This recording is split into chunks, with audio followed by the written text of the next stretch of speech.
Mimi naitwa Jebla Kambole, ni miongoni mwa mawakili wa Mheshimiwa Tundu Lissu. Leo mahakamani yanakuja mashauri mawili.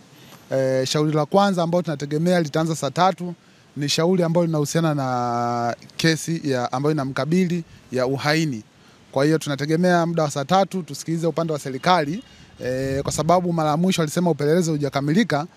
Tunategemea leo ataleta majibu kwamba upelelezi umefikia hatua gani ambao unahusiana na kesi ya uhaini ya Mheshimiwa Tundu Lissu. Hiyo ni shauri la kwanza ambalo linaanza saa 3. Shauri jingine ni saa 5. Saa 5 tunasubiri kusikiliza maamuzi juu ya mambo mbalimbali ambayo tuliainisha mara ya mwisho, kuhusiana na namna Tundu Lissu anavyotendewa huko gerezani, kuhusiana na haki ya mawakili kumuona Tundu Lissu na kuzungumza naye, lakini pia kuhusiana na ndugu kumfikia na kuzungumza naye, lakini pia kuhusiana na wananchi kufika mahakamani na kusikiliza.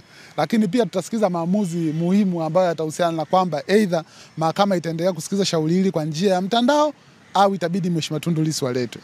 Hapana, swala la kuja mahakamani ni swala ambalo ni la haki ya msingi ya mtu. Na wananchi wanakuja mahakamani kwa shughuli mbalimbali. Sisi mawakili tumekuja mahakamani, kwa nini wananchi wasije? Kama kuna kesi inakuja na inaendelea na ni kesi ya wazi, kwa nini wananchi wasije? Kwa hiyo hakuna zuio la mahakama la wananchi kuja. Sijui kama nyinyi mmesikiza amri yote ya mahakama imekataza watu kuja? Hakuna. Kwa hiyo kama ungekuwa kuna zuio la mahakama lingezuia raia au watu kuja mahakamani, lakini hakuna amri ya mahakama ambayo imezuia. Kwa hiyo mimi nafikiri ni jambo ambalo liko sawa na ni sahihi na kwa mujibu wa sheria, na wanaokuja mahakamani hawavunji sheria yoyote. Kwa sababu amri ya mwisho ilikuwa kwa njia ya mtandao, na sisi tumekuja hapa mahakamani kusikiliza. Kwanza kesi ya kwanza ya uhaini, kwa sababu mara ya mwisho maamuzi yalikuwa kwa njia ya mtandao na leo yataendelea kwa njia ya mtandao.